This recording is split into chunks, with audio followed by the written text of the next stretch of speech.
उन्होंने मुझसे पूछा कि कहाँ काम करता है तो मैंने बता दिया। मुझे क्या पता था कि इसी को उठा ले जाएंगे। और तुझसे क्या पूछ रहे थे?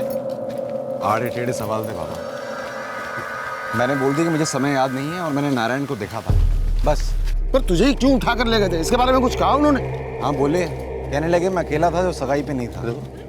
मैंने बोल दिया मैं भजिया तल रहा था उस वक्त। फिर ना पूछा उन्होंने, ना कुछ बोले। ये जीतू हरीश को कोई मिला नहीं इसलिए हमें फंसा रहे। वो क्या समझते हैं? पैसे वाले तो किस पे भी इल्जाम लगा देंगे। अरे पूरे गांव को खेद है, दुख है उनके बच्चों के बारे में, पर वो हमारे बच्चों पे झूठा इल्जाम लगाकर उसे जेल भिजवा रहे हैं। हाँ?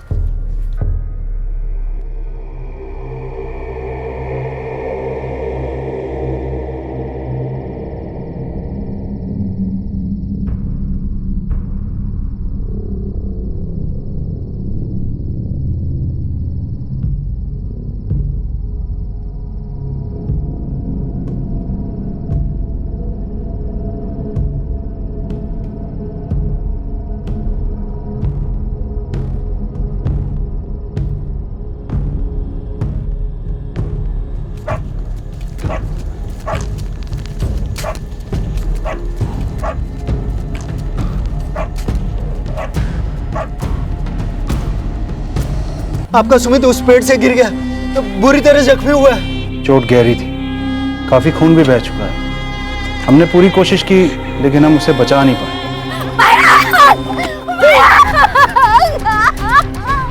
आपके बेटे सुमित का सबसे करीबी दोस्त मैं हूं। आपके बेटे की मौत से ठीक 3 हफ्ते बाद मारा गया और उस बच्चे का सिर्फ कत्ल नहीं हुआ बल्कि उसके साथ भयंकर बलात्कार भी हुआ। अब हमें सुमित की लाश को बाहर निकालकर तहकीकात करनी ही है।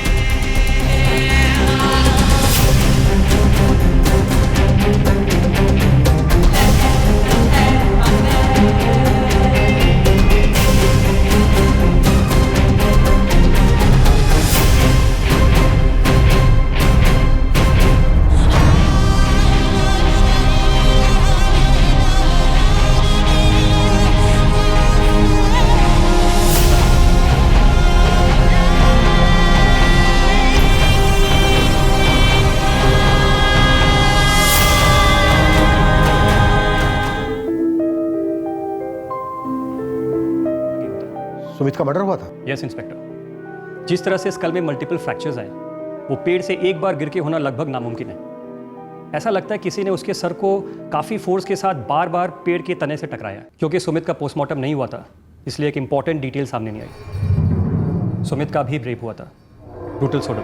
तो अब पूरी पॉसिबिलिटी है कि सुमित का भी रेप और मर्डर हुआ, ठीक वैसे ही जैसे बैंक का हुआ। यस, सेफली कंक्लूड कर सकते हैं। फिर भी मैंने हेयर सैंपल्स को मैचिंग के लिए फॉरेंसिक भेज दिया है, पर यह महज एक फॉर्मेलिटी है। जिस किसी ने भी ये काम किया है वो बहुत ही विकृत मानसिकता का इंसान है। I am so sorry inspector, पर उस दिन इमरजेंसी थी जब वो लोग सुमित को लेकर हॉस्पिटल आए। बच्चे के पेरेंट्स ने क्लियरली कहा कि वो पेड़ से गिरा था। लेकिन पेड़ से गिरना भी एक एक्सीडेंटल डेथ केस है। पुलिस को इन्फॉर्म करना आपकी ड्यूटी बनती थी। अगर तभी पोस्टमार्टम हुआ होता तो यह भयानक कांड बहुत पहले सामने आ गया होता और मयंक के साथ हुए हादसे को रोका जा सकता था। मैं सच में बहुत शर्मिंदा हूं सर। पहले सुमित, फिर मयंक। अब क्या बहाना है तेरा? साहब मैं कबूल करता हूँ साहब। मैं एक जुर्म कबूल करता हूँ साहब। मैंने हरीश के खेतों की उपज में हेरा फेरी की थी। मैं लालची हो गया था, लेकिन साहब मैं आपके पैर पड़ता हूँ। मुझ पे इतने गंदे घिनौने इल्जाम मत लगाइए।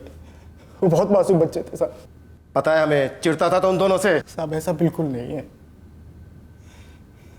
सुमित को अस्पताल ले जाते हुए मैं जीतू के साथ मैं सगाई वाली शाम साहब सचमुच मेरा पेट खराब हो गया था। मैं घर चला गया था। झूठ बोल रहा है तू कोई घर नहीं गया था। कोई तरह पेट वेट खराब नहीं हुआ था। जो भी सच है सच बोल। तो आप ना मेरी पत्नी से पूछ लीजिए। वो सब बता कर गया था कि मेरा पेट खराब है, मैं घर जा रहा हूँ।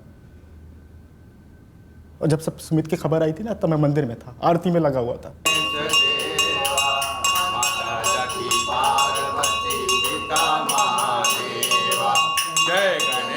मैडम, मैं और मेरे पति हम दोनों उस दिन आरती में थे जब पुष्पा दौड़ी दौड़ी आई और उसने कहा सुमित पेड़ से गिर पड़ा है। और उस दिन 26 तारीख को भी सगाई के वक्त मेरे पति के पेट में दर्द हो रहा था, उन्हें दस्त लगे थे।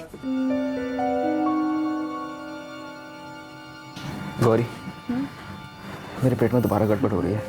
आपने दवाई ली थी क्या? दवाई ली थी, उसके बावजूद हो रही है। मैं घर जा रहा हूँ। जब मैं हॉल से बाहर निकला था तब मैंने मयंक को देखा था, बैठा हुआ था गुमसुम। आपको मुझे जितना मारना है ना मुझे मारो, लेकिन मैंने कोई कांड नहीं किया है। मुझे बच्चों पे गुस्सा आता था, वो मेरे बादाम चुराते थे। हरीश जी पे भी गुस्सा था, बेरोजगार कर दिया था। लेकिन साहब इतनी ऊंची हरकत, इतने घटिया इल्जाम मत लगाइए। सुमित के साथ जो हुआ, क्या मयंक को उसके बारे में कोई भनक हुई होगी? सर मयंक को उसी दिन बुखार चढ़ा था। सर तनाव में फीवर आना ये कॉमन है बच्चों में। सर नारायण के मुताबिक मयंक सगाई के दिन भी उदास था। वो कम्युनिटी हॉल के बाहर गुमसुम बैठा हुआ था, उदास। हो सकता है वहां से उसे किसी ने उठा लिया हो, पर मयंक इस पर चिल्लाया ना हो। सर मयंक 3 हफ्ते से डिप्रेशन में था। क्या सर ये सिर्फ दोस्त सुमित को खो देने का दुख था, या फिर सुमित की मौत के बारे में किसी जानकारी को लेकर दुख था? सर शायद वो डरा हुआ होगा। शायद इस सब की जड़ सुमित के मर्डर से जुड़ी हुई है। दोनों को सोडोमाइज किया गया, दोनों को सर पटक कर मार डाला गया। एक बेहद विकृत और सड़ा हुआ दिमाग ही ऐसी हरकत कर सकता है। विकृत बर्ताव का एक एक्सट्रीम एग्जाम्पल इंस्पेक्टर। इस केस में 3 पॉसिबिलिटीज़ हैं। पहली ये, या तो ये आदमी अपने अंदर बच्चों के प्रति एक भयंकर हीन भावना पालता था और उन्हें दर्द देकर उसे एक विकृत सुकून मिला होगा। दूसरी, या तो फिर इस आदमी के मन में बच्चों के माँ बाप के प्रति एक अनकंट्रोल गुस्सा था और उन्हें आजीवन दर्द देने के लिए वो इन बच्चों को एक दर्दनाक मौत देता है। और तीसरी पॉसिबिलिटी, वो महज एक सेक्स मैनियक था जिसकी सेक्सुअलिटी बुरी और पूरी तरह से इम्बैलेंस थी, और रेप करने के बाद अपने बचाव के लिए वो विक्टिम्स का मर्डर कर देता था। मैं नारायण को पूरी तरह से रूल आउट नहीं कर रहा हूं, लेकिन उसे प्राइम सस्पेक्ट बनाने के लिए हमारे पास उसके खिलाफ कोई ठोस सबूत नहीं है। कहीं ऐसा ना हो कि हम गलत पेड़ पर चढ़ जाएं और असली मुजरिम यहाँ गांव में एक और बच्चे को अपना शिकार बना जाए। सर जो भी मुजरिम है, सुमित के केस में तो कानून के रडार से बच निकला, पर मयंक के केस में पूरी तरह से एक्सपोज हो चुका है। हमें इसकी विकृत हरकतों को यहीं पर रोक देना है। मयंक और सुमित के दोस्तों से बात करते हैं, पता लगाते हैं कि 5 जून को दरअसल क्या हुआ था। हो सकता है उसके पहले कुछ हुआ हो। सुमित और मयंक हमेशा साथ में खेलते थे, फिर 5 जून को ऐसा क्या था कि सुमित अकेला खेल रहा था। आरती सर।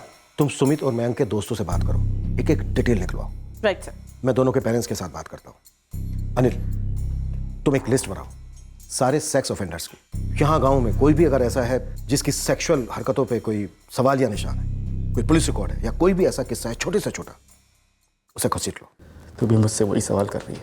मैं आपसे सवाल नहीं कर रही जी, मैं तो बस आपसे पूछ रही हूँ। पूछा भी कैसे?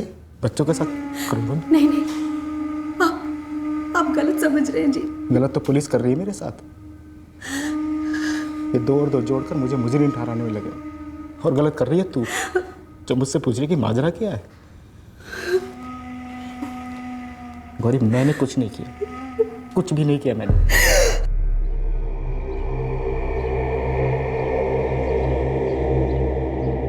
बेटा वीर, अमन, निखिल, आप लोग मुझसे डरो नहीं। 5 जून को आप सभी का दोस्त सुमित जिस पेड़ से गिरा और फिर उसके बाद वो बेहोश हो गया और फिर नहीं रहा, उस दिन क्या आप लोग उसके साथ खेल रहे थे? और उस शाम को खेलने के बाद आप सभी अपने अपने घर चले गए? हमें नहीं पता सर। मयंक जब घर आया तब उसे बुखार था। मयंक और सुमित हमेशा साथ होते थे। उस शाम मयंक ने कुछ बताया सुमित के बारे में कि सुमित कहाँ गया है? कुछ नहीं कहा, चुपचाप आकर लेट गया। मैंने पूछा कि क्या हुआ, तो बोला कुछ अच्छा नहीं लग रहा है। मैंने उसे छू कर देखा तो उसको तेज बुखार था। कब तक खेल रहे थे वो तो पता नहीं मैडम, पर वीर को जल्दी जाना था। अभी मेरे को बाहर जाना है। क्यों? पापा ने कहा था कुछ जरूरी काम है। यार थोड़ी देर तो खेल के जाओ। हाँ वही तो यार, अभी हमारी बैटिंग भी नहीं आई है यार। हाँ। जान देना। अच्छा ठीक है, ले जा। चल बाय, फिर कल मिलते हैं। अभी चल। हाँ चल बाय। उसके बाद सुमित और मयंक साथ निकले। हम लोग उन्हें चुंबक कहते थे, जैसे एक दूसरे से चिपके हो। क्या कोई ऐसा था जो सुमित और मयंक से बहुत ज्यादा घुलता मिलता था? अच्छा बेटा आप लोग बताओ, सुमित की डेथ के बाद क्या कभी मयंक ने आप लोगों से उसके बारे में कुछ शेयर किया? नहीं मैडम, सुमित के डेथ के बाद मयंक एकदम उदास हो गया था, एकदम चुप चुप। हम तो इसी बात से परेशान थे कि सुमित की मौत के कारण हमारा मयंक कितना बीमार रह रहा है। मयंक ने कुछ बताया नहीं, तो हमें कैसे पता चलता कि सुमित के साथ ये ऐसा कुछ, और फिर हमारे मयंक के साथ भी ऐसा कुछ होगा। इस नारायण की दुश्मनी आपके साथ थी ना, तो फिर उसने हमारे बच्चे के साथ। मीरा जी, नारायण ने साफ मना किया। उसका कहना है कि उसने ऐसा कुछ नहीं किया।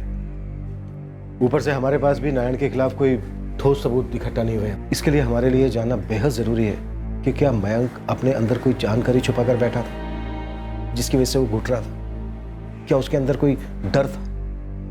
शायद इसी वजह से वो बीमार रहने लगा था और फिर मायूस।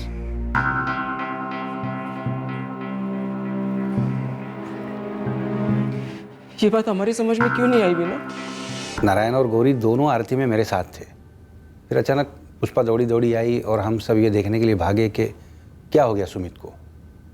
और जहाँ तक 26 जून की बात है, तो उस दिन तो मैं सगाई की विधि में मगन था। मुझे कुछ नहीं पता नारायण कब गया और क्यों गया। रामचरण जी, आप गांव में उस मंदिर में काफ़ी सालों से सबको जानते हैं। और सालों में पहली बार ऐसा ये भयंकर कांड हुआ है गांव में। अजी, यहाँ एक मामूली सी चोरी भी नहीं हुई है सालों से। तो आपको लगता है कि ये काम किसी गांव वाले का नहीं है? कौन कर सकता है ऐसा? मेरी तो सोच के ही आत्मा कांप जाती है। इतनी विकृति दोनों मासूम लड़कों के साथ। जी नहीं मैडम, हम आरती में तो नहीं गए थे। तो फिर? हम रोज दोपहर में खेत में जाते समय घास इकट्ठा करते, फिर उसकी गठरी बांधकर उस पेड़ के नीचे रख देते। फिर शाम को जब घर पे आते हैं तो उस गठरी को घर पर लेके आते हैं। उस शाम भी वही हुआ था। तब तुम्हें ये लग रहा था कि सुमित पेड़ से गिरकर बेहोश हुआ है, पर अब जब ये क्लियर हो चुका है कि सुमित का मर्डर हुआ था, ठीक से याद करो और याद करके बताओ। पेड़ की तरफ जा रही थी अपनी गठरी लेने के लिए, तो आपने रास्ते में किसी को देखा था आते जाते, या फिर साइकिल पे, मोटरसाइकिल पे?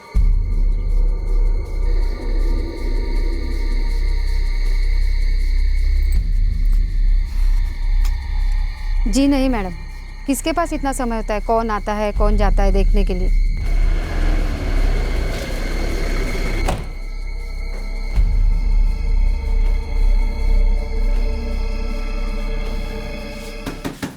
नारायण के साथ मेरा कोई लेना देना नहीं है।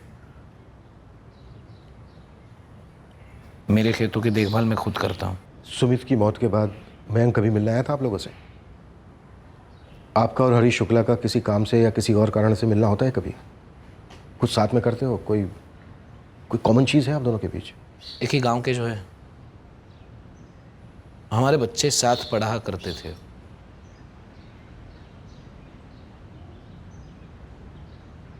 दूसरी कॉमन चीज़ ये है कि हमारे दोनों के बच्चों के साथ। मुझे बच्चों की उम्र का तो है नहीं, बड़ा है, लेकिन जो भी कोई है बच्चों को अच्छी तरह से जानता होगा, फ्रेंडली होगा उनके साथ। यही कारण होगा कि बच्चों को बहला फुसला कर ले गया और इसी वजह से हमले के वक्त दोनों बच्चों में से कोई चिल्लाया नहीं। देखिए, मुझे नहीं जानना है कब हुआ, कैसे हुआ, नहीं जानना है मुझे। हमारा इरादा आपके जख्मों को खुरीदने का नहीं है। हमारा मकसद है उस आदमी तक पहुंचना जिसने आपको इतना गहरा जख्म दिया है। जो भी होगा, जब भी पकड़ा जाएगा, उसे एक सवाल जरूर पूछना। ऐसी क्या नाराजगी थी बच्चों के साथ जो उनके साथ इतनी हैवानियत दिखाई?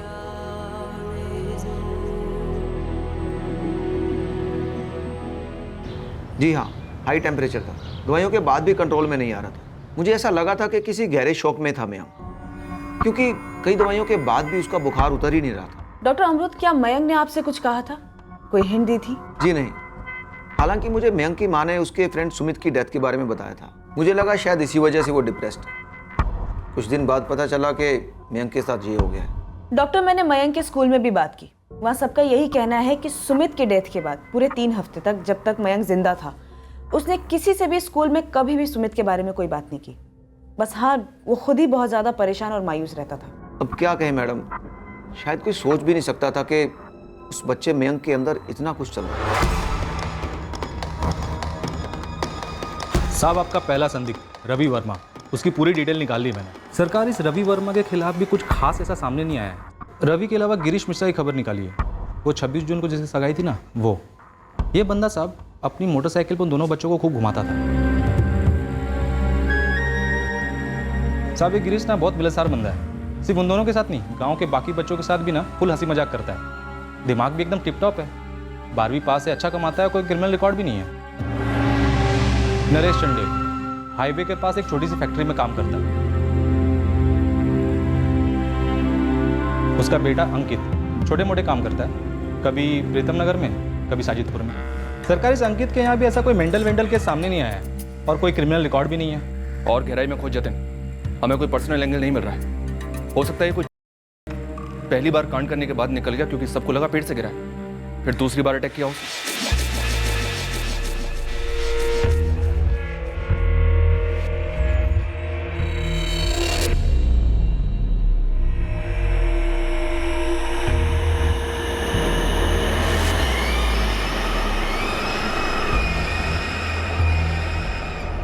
सुमित के हेयर सैंपल्स क्राइम सीन के हेयर सैंपल्स के साथ मैच कर गए हैं इंस्पेक्टर। पूरी संभावना है कि सुमित के सर को पेड़ के तने से जोर से पटका गया होगा कई बार, जिसके चलते फ्रैक्चर्स और हेमरेज हुआ। इस बात की पूरी संभावना है कि दोनों का कातिल एक ही है, पर प्रॉब्लम यह है कि इस वक्त हमारे पास सिर्फ एक सस्पेक्ट है, नारायण, लेकिन उसके खिलाफ कोई एविडेंस नहीं है। लगता है एक्यूज्ड विक्टिम्स को पहले से जानता था। उन बच्चों के साथ घुल मिलने के बाद उसने उनका भरोसा जीता और फिर उसने पहले सुमित को और बाद में मयंक को निशाना बनाया होगा। लेकिन वो शख्स कौन है ये तभी क्लियर हो पाएगा जब मोटिव क्लियर होगा। सर, मयंक का डॉक्टर, स्कूल टीचर, पेरेंट्स और दोस्त सभी इस बात को अग्री करते हैं कि सुमित की मौत के बाद मयंक बहुत उदास रहता था। सिर्फ फीवर वाला मामला नहीं था। काश किसी ने कुछ तो पूछा होता मयंक से कि उसे कौन हैरेस कर रहा है, उसे कौन डरा रहा है, शायद उसे कोई ब्लैकमेल कर रहा हो। सर, पूरे एरिया के एडिक्ट्स और सेक्स ऑफेंडर्स कोर्ट है, खूब कुटाई भी की। इस नारायण की भी दोबारा क्वेश्चनिंग की, लेकिन कुछ भी सामने नहीं आया। मुझे लगता है सुमित और मयंक के केसेस में कोई बहुत ही महत्वपूर्ण सुराग होने के बावजूद वो नजरअंदाज हुआ है। मुझे यह भी लग रहा है कि सुमित के साथ जो उस पेड़ के नीचे हुआ, शायद उसका कोई चश्मदीद गवाह था, और वो था मयंक। वो इससे इतनी बुरी तरह से डर गया होगा कि उसकी जबान ही खामोश पड़ गई। फिर उस विकृत हत्यारे ने मयंक को कम्युनिटी हॉल के बाहर अकेला पाया और फिर उस पर अटैक किया।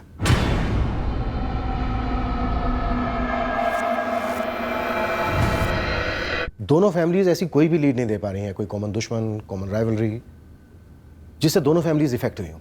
नथिंग। जब मयंक को बुखार चढ़ा तब मुझे उसके बुखार की फिक्र थी, जबकि ये दिख रहा था कि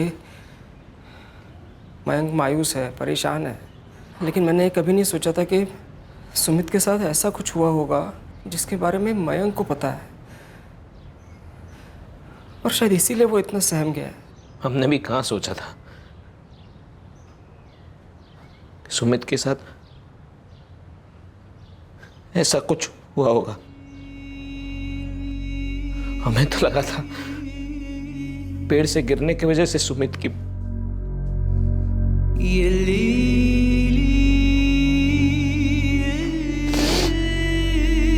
अब सोचता हूं तो लगता है किसी ने हमारे बच्चों को इतनी दर्दनाक मौत क्यों दी है। मेरी तो नारायण के साथ कोई दुश्मनी नहीं थी, मेरी किसी के साथ दुश्मनी नहीं थी, फिर भी क्या तुम्हारी किसी के साथ दुश्मनी थी हरीश, जो तुम्हें इतनी महंगी पड़ी?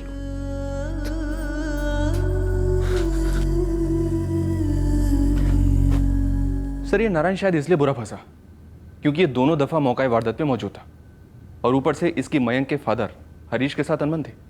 बस वही तो था जो ऑटो लेके आया था सुमित को हॉस्पिटल ले जाने के लिए। चलो थोड़ी देर के लिए मान लेते हैं कि नारायण मुजरिम नहीं है, और ये भी मान लेते हैं कि मयंक ने सुमित के कातिल को देखा था। तो पूरे 3 हफ्ते 5 जून से लेकर 26 जून तक मयंक जिस डर में रहा होगा उसी डर में कातिल भी जिया होगा। सर, अगर हम इस थ्योरी के अकॉर्डिंग जाते हैं तो हम ये मानकर चलते हैं कि कातिल ने ये देख लिया होगा कि मयंक ने कत्ल होते हुए देख लिया है, और फिर शायद उसने मयंक को भी रास्ते से हटा दिया होगा। आरती, 1 मिनट। अगर ऐसा है तो क्या उन 3 हफ्तों में कातिल ने मयंक तक पहुंचने की कोशिश नहीं की होगी, स्कूल में या कहीं और? अगर हमारी ये थ्योरी फिट है तो फिर कातिल ने मयंक को अकेले पाने की कोशिशें की होंगी, और सगाई के दौरान कम्युनिटी हॉल के बाहर उसे ये मौका मिल गया और उसने लपक लिया।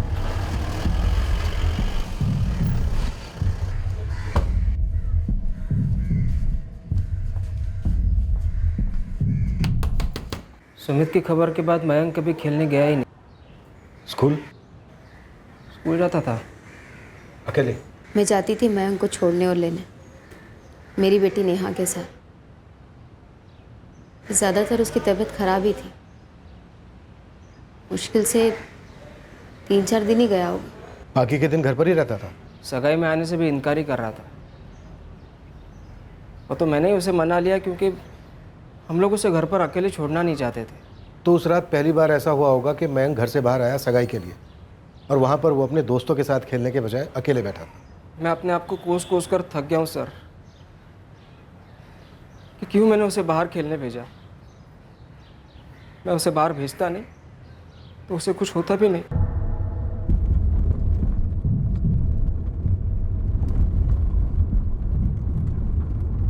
कातिल घात लगाए बैठा था कि कब मयंक उसे घर से बाहर अकेला मिले। पूरे 3 हफ्तों से ट्रैकिंग चल रही हो। मयंक घर से बाहर अकेले खेलने जाता नहीं था, लेकिन कातिल इंतजार कर रहा हो। सर 26 जून की रात को उसे वो एक मौका मिला जब गांव के सभी लोग गिरीश मिश्रा की सगाई में लगे हुए थे। सिर्फ इस नारायण को छोड़कर ये पहले निकल गया था वहाँ से। बाकी सारे सगाई वाले मेहमान वहीं पर थे सर। ये रवि वर्मा हमारा पहला सस्पेक्ट। ये सगाई के 1 दिन पहले अपने ससुराल में था, दूसरे गांव प्रीतम नगर में। वो उस रात मुक्तिपुर में नहीं आया था, ये बात वेरीफाई हो चुकी है। हमारा टारगेट है वो आदमी जो गांव का ही है, लेकिन उस रात सगाई में नहीं आया था।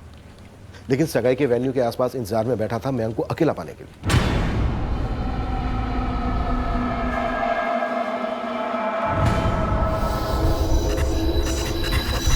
गांव के वो कौन कौन मर्द हैं जो उस रात गांव में ही थे लेकिन सगाई की दावत में नहीं आए थे? सर मैंने तो गांव के घर घर में नौता दिया था और मेहमानों की लिस्ट भी आपको दे दी थी। अब उनमें से कौन नहीं आया इसकी गिनती मैंने नहीं रखी। रमन जी थोड़ा जोर डालिए, सोचिए, याद कीजिए, कोई और ऐसा था जो नहीं आया था सगाई पर? रमन जी हमें शक है कि जो कातिल है वो गांव का ही कोई बंदा है जो शायद सगाई में नहीं आया था। वो कम्युनिटी हॉल के बाहर ये घात लगाए बैठा था कि कब उसे मयंक अकेले मिल जाए, और अनफॉर्चुनेटली मिला भी। रमन जी सोच विचार कीजिए, गाँव वालों से भी बात कीजिए, हो सकता है उनमें से किसी ने कुछ ऐसा देखा हो। जी सर, मैं बात करूंगा।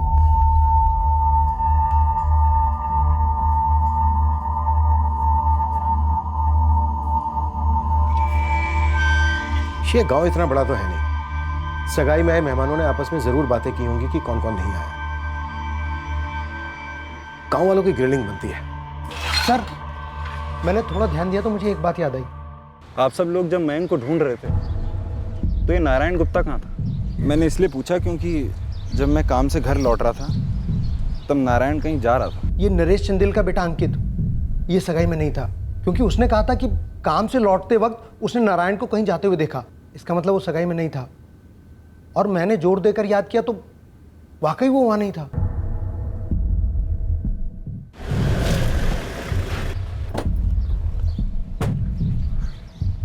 अंकित की माँ है आप? जी। अंकित है घर पर? नहीं, वो तो काम पर गया है। कहाँ काम करता है वो? प्रीतम नगर में। प्रीतम नगर में कहाँ पर? बस इतना पता है कि वहाँ पे मंडी में किसी ठेले पे काम करता है।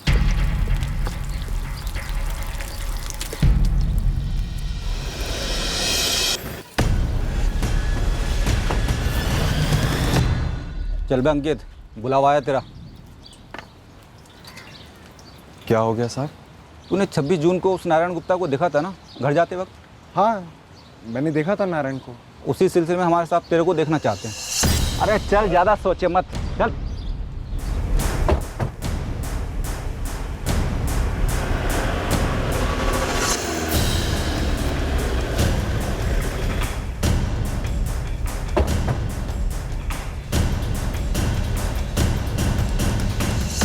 कहाँ था का मतलब? हम लोग तो नारायण के बारे में बात करने वाले थे। अंकित 26 जून की रात को तू कहाँ था? क्या साहब, अब मैंने आपको अभी बताया, मैं भगवान भाई के ठेले पर था, भजिए तल रहा था। और कहाँ हो सकता हूँ? ठेले पर तू कितने बजे तक था? कितने बजे? सर हमारा ठेला काफ़ी देर रात तक चलता है, और कितने बजे थे मैंने ध्यान नहीं दिया। आंखें बंद कर सोच और हमें बता कि तू भगवान के ठेले से कितने बजे लौटा, गांव में कितने बजे दाखिल हुआ, और घर जाते वक्त नारायण को तूने कितने बजे देखा? ये अंकित रोज काम पर तो आता नहीं मैडम, जिस दिन भी आता है पूरे दिन काम करता है, और उसकी जो भी मजदूरी बनती है टिका देता हूँ। 26 जून को अंकित आया था काम पे? मैडम इस तरीके से इस बंदे का कभी हिसाब रखा नहीं, कितने दिन आया, कब गया। देखो भगवान, ठीक से याद करो और हमें बताओ। क्योंकि ये हमारे लिए जानना बहुत ज़रूरी है कि 5 जून और 26 जून इन 2 दिनों की शाम अंकित तुम्हारे ठेले पे आया था या नहीं आया था। 5 जून को मैं कहाँ था? सर मैं काम पर था। मुझे समझ नहीं आ रहा आप मुझसे क्यों पूछ रहे हैं सब सवाल। तूने नारायण को एग्जैक्टली किस जगह पर देखा था? गांव की गली में देखा था सर। मैं काम से अपने घर जा रहा था साइकिल पर, तभी मैंने देखा नारायण कहीं जा रहा था, बस। और ये बात मैंने गांव में सभी को बताई थी और कई बार बता चुका हूं मैं बात। अंकित, किसी झूठ को रटकर बार बार कहने से वो झूठ सच नहीं हो जाता है। साहब मैं झूठ नहीं बोलता। अभी 10 सेकंड पहले बोला। क्या बोला साहब, बताइए क्या झूठ बोला मैंने? कि तू 5 जून की रात को भगवान के ठेले पर था, जबकि सच ये है कि तू उस दिन काम पर गया ही नहीं था। ये किसने बताया आपको? हमसे बताया किसी ने कि तू उस दिन काम पर नहीं गया था। कोई गोली दे रहा है आपको। आप हमारे बेटे अंकित को क्यों उठा कर ले आए? वो तो सगाई में था ही नहीं। मैं 26 जून की बात नहीं कर रहा हूँ, मैं 5 जून की बात कर रहा हूँ। उस दिन तुम्हारा बेटा कितने बजे घर वापस लौटा था? आया होगा जैसे रोज आता है, अपना काम खत्म करने के बाद। ओ साहब, ये नारायण के खिलाफ कुछ मिला नहीं तो मेरे बच्चे को फंसाओगे आप। कहीं ऐसा तो नहीं कि तुम्हारा अंकित और शायद तुम दोनों मिलकर नारायण को फंसाने की कोशिश में? क्या? हम ऐसा क्यों करेंगे? क्योंकि आपका अंकित इस गांव में सिर्फ एकमात्र ऐसा लड़का है जिसने नारायण की बात निकाली, कि उसने अपने घर जाते वक्त नारायण को देखा और उसके बाद तुमने उसकी बात छेड़ी। तुम्ही ने कहा था ना कि वो सगाई में से जल्दी निकल गया था। सिर्फ तुम दोनों बाप बेटों को ही नारायण दिखा। उस नारायण को बचाने के लिए आप हम गरीबों को बलि का बकरा बना रहे हो। लेकिन एक बात सुन लो, हम गरीब जरूर है लेकिन गवार नहीं है। हमें मालूम है कानून अंधा नहीं है और ना ही भ्रष्ट, उसके रखवालों की तरह बहुत ऊपर तक लड़ेंगे। हम अपने बेटे की जमानत करवा के ही छोड़ेंगे। जमानत तब होती है जब गिरफ्तारी होती है। हमने तुम्हारे बेटे को गिरफ्तार नहीं किया, हम उससे सिर्फ कुछ सवाल पूछे। हाँ तो पूछो मेरे सामने। जब आप उसे उठाने आए थे तो कोई ऑर्डर था आपके साथ? तो दिखाइए उसकी कॉपी हमें। देखिए नरेश, आप दोनों शांत बैठ जाइए, हम थोड़ी देर में आपके बेटे को छोड़ देंगे ना। उसे अभी और इसी वक्त रिहा कीजिए। आप उसे रिहा करते हैं कि मैं जाऊं कोर्ट में? साहब मेरे तो दोस्त जैसे थे सुमित और मैं पसंद करता था उन दोनों बच्चों को। मैं कई बार उनके साथ खेला भी, पेड़ पे चढ़ना, क्रिकेट। और अब तू हमारे साथ खेल रहा है अंकित। हमें ठीक से बता नहीं रहा है कि 5 जून को तू घर कितने बजे पहुंचा था। अभी तो बोला मैंने आपको, मुझे समय याद नहीं है। मैं तो घड़ी तक नहीं पहनता। अब मैं जाऊं? Sir 1 minute. सर इस संगीत का बाप नरेश चंडेल काफी हल्ला मचा रहा है। वो कह रहा है कि हम इसके बच्चे को जबरदस्ती उठा के लेकर आए, कोर्ट में जाने की धमकी दे रहा है। वो पकौड़ वाला भगवान, उससे कुछ निकला कि 5 जून और 26 जून को ये अंकित कहाँ था? सर आरती उससे पूछताछ कर रही है, पर वो कह रहा है कि उसे कुछ याद ही नहीं है। ये अकेला आदमी है जो दावा कर रहा है कि घर जाते वक्त इसने नारायण को देखा था, पर इसे टाइम ठीक से याद नहीं है। सर अभी के लिए इसको जाने देते हैं। रडार में आ गया है, इसकी पूरी तरह से स्पेशल स्कैनिंग करते हैं, देखते हैं कि उन दोनों विक्टिम्स के साथ ये कैसे कनेक्टेड है। उन्होंने मुझसे पूछा कि कहाँ काम करता है तो मैंने बता दिया। मुझे क्या पता था कि इसी को उठा ले जाएंगे। और तुझसे क्या पूछ रहे थे? आड़े टेढ़े सवाल थे बाबा। मैंने बोल दिया कि मुझे समय याद नहीं है और मैंने नारायण को देखा था, बस। पर तुझे ही क्यों उठा कर ले गए थे? इसके बारे में कुछ कहा उन्होंने? हाँ बोले, कहने लगे मैं अकेला था जो सगाई पे नहीं था। मैंने बोल दिया मैं भजिया तल रहा था उस वक्त। फिर ना पूछा उन्होंने, ना कुछ बोले। ये जीतू हरीश को कोई मिला नहीं इसलिए हमें फंसा रहे। वो क्या समझते हैं? पैसे वाले तो किस पे भी इल्जाम लगा देंगे। अरे पूरे गांव को खेद है, दुख है उनके बच्चों के बारे में, पर वो हमारे बच्चों पे झूठा इल्जाम लगाकर उसे जेल भिजवा रहे हैं। हाँ?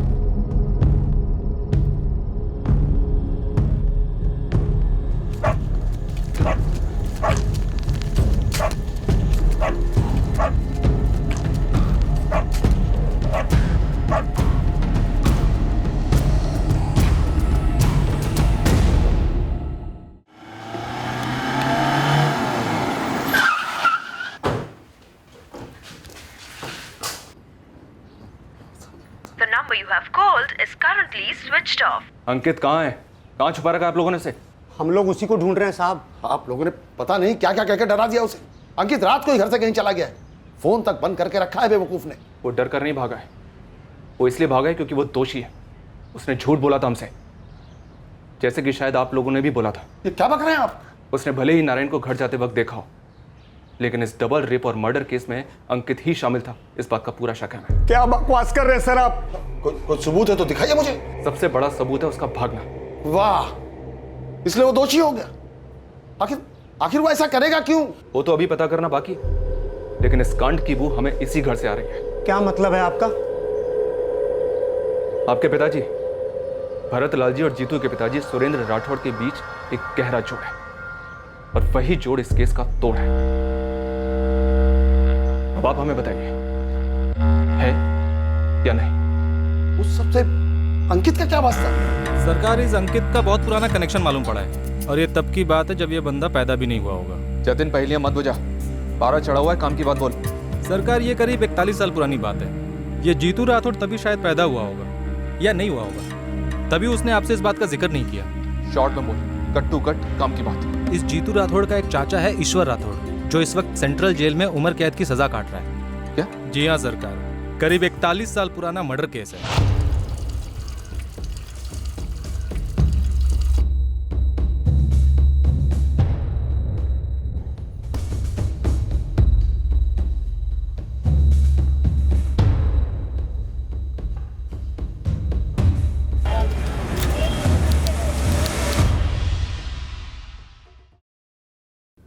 ये 1984 की जजमेंट कॉपी है मैडम।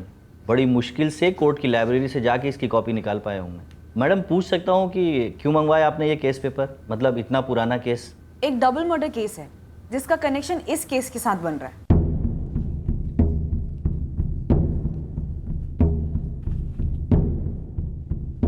हमें ये मिला जब हमें अंकित पर शक हुआ और देखा कि बच्चों के मर्डर का केस आपके पिता, आपके चाचा और अंकित के दादा से जुड़ा है। ये अदालत आरोपी सुरेंद्र राठौड़ और ईश्वर राठौड़ को 13 सितंबर 1976 को हुए भरतलाल चंदेल के कत्ल के इल्जाम में दोषी पाती है। अंकित के दादा भरतलाल चंदेल ने आपके पिता सुरेंद्र राठौड़ से कर्ज लिया था जो लौटा नहीं रहे थे, तो आपके पिता सुरेंद्र राठौड़ ने अपने छोटे भाई ईश्वर राठौड़ के साथ मिलकर भरतलाल चंदेल को मार डाला। सर मैंने पूरी जिंदगी अपने पिताजी को जेल के अंदर ही देखा है, वो वहीं पे चल बसे। सर मेरे चाचा जी आज भी वहां पे सड़ रहे हैं, और इतने साल पहले किए हुए जुर्म के लिए अब जाके उस अंकित ने मेरे बच्चे के साथ, उस मासूम मयंक के साथ ये सब किया। बदला लेने। झूठ है ये, सरासर झूठ। अंकित हमारे पिताजी के मर्डर का बदला क्यों लेगा? तब तो वो पैदा भी नहीं हुआ था। अब इस सवाल का जवाब तो सिर्फ और सिर्फ अंकित ही दे सकता है। इतनी पुरानी बात जिसकी वजह से हमारी जिंदगी बर्बाद हो गई, उसका इस्तेमाल किया जा रहा है हमारे बेटे को फंसाने के लिए। उसी गरीबी और लाचारी की वजह से हम ज्यादा पढ़ नहीं पाए, आगे नहीं बढ़ पाए, और जीतू को देखो अपने घर हुए कांड का जिम्मा हमारे बेटे के सर पे डाल रहा है। साहब बदला तो वो ले रहा है हमसे। ये पुरानी दुश्मनी की जानकारी जीतू ने नहीं दी हमें। अंकित को खंगालते वक्त ये एंगल खुद ब खुद हमारे सामने आया है। अंकित चुपचाप हमारे सामने सरेंडर कर दे, इसी में उसकी भलाई और आपकी।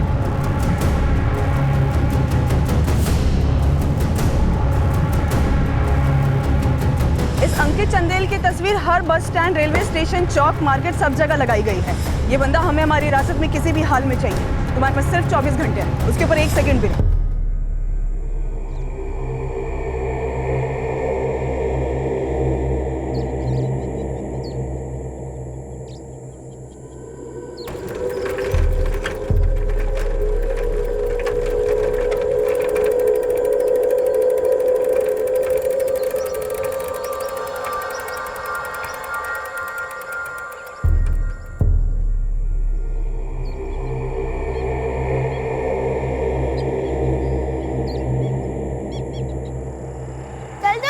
देखना पेट भी कितना खिला है, और पिछली बार जोर की लगी थी।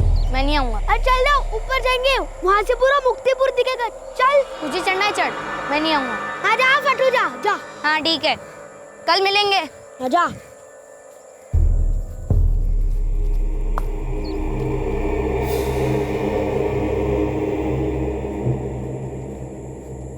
कैसे हो?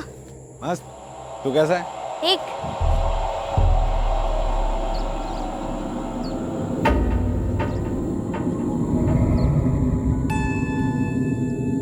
कैसे हो अंकित भैया? मस्त, हमेशा की तरह। तू कैसा है? मैं भी मस्त। अच्छा सुन, ताजे ताजे मोतीचूर के लड्डू खाएगा?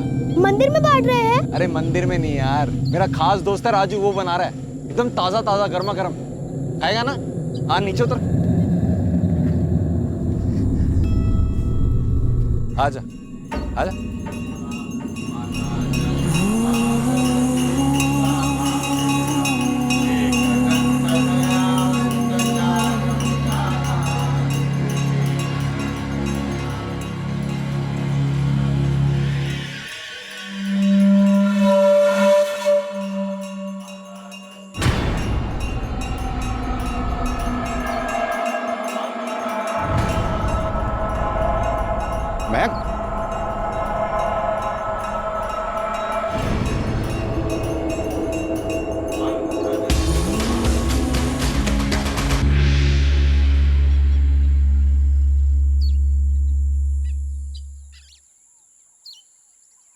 हर अड्डे पर हर जगह घुमाई पर कोई लीड नहीं मिल रही है। तेरे जितने भी आदमी हैं, नए पुराने, सबको काम पर लगा दे।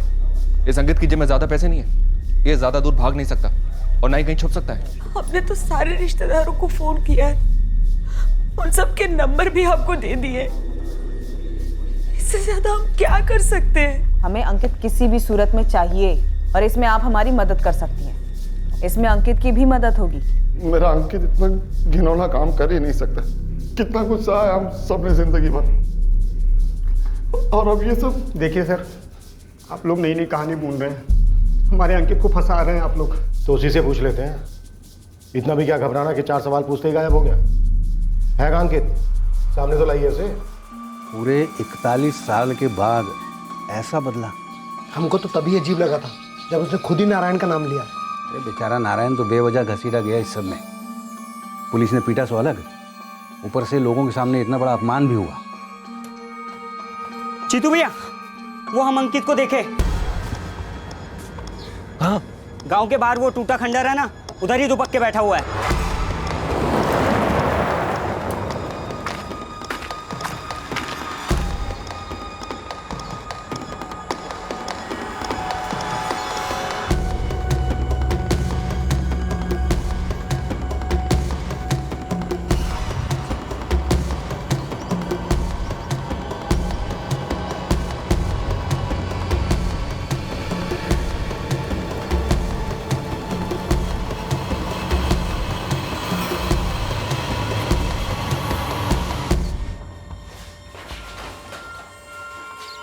भागने की कोशिश मत कर अंकित।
तूने अपने दादाजी के मर्डर की आड़ में अपनी विकृति निकाली है।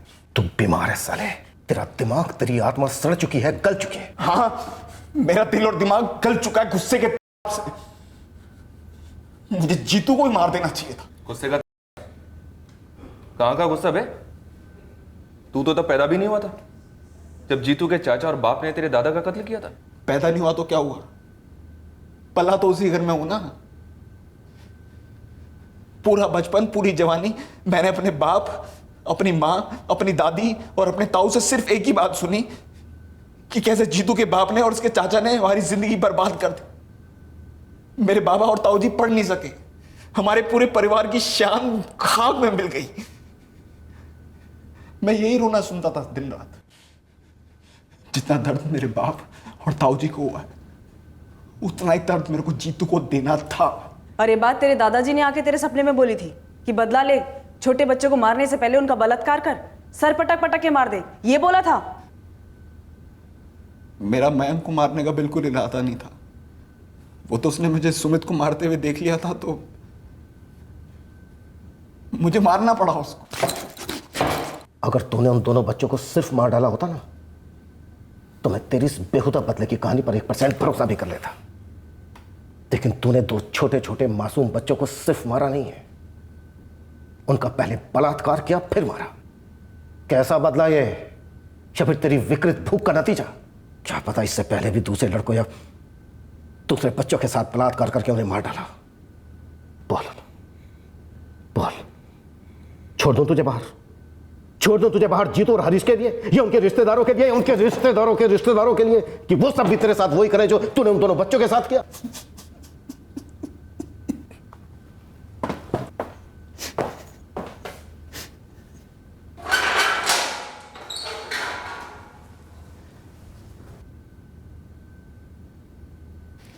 कब से कह रहा था मैं कि मैं ये घटिया काम नहीं कर सकता? देख भाई, मैंने माना, लेकिन हर रोज़ ऐसा केस भी नहीं आता और हर रोज़ किसी की ऐसी पिटाई भी नहीं होती। पर जिसकी होती है ना पिटाई और बदनामी, जिंदगी भर की होती है।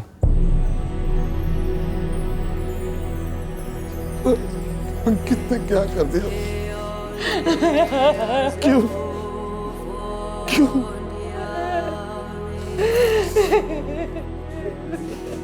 मुझे डर लगता था पेड़ से गिर जाएगा, चोट लग जाएगी। ये दर्द तो उस चोट से है जिसकी बीज हमने बोई भी नहीं। मयंक इतना डरा हुआ था, इतना सहमा हुआ था, क्यों नहीं हमने उसे गले लगाकर पूछा कि बेटा बोलो, क्या बातें बोलो, डरो मत, बोलो हमसे क्या बात है।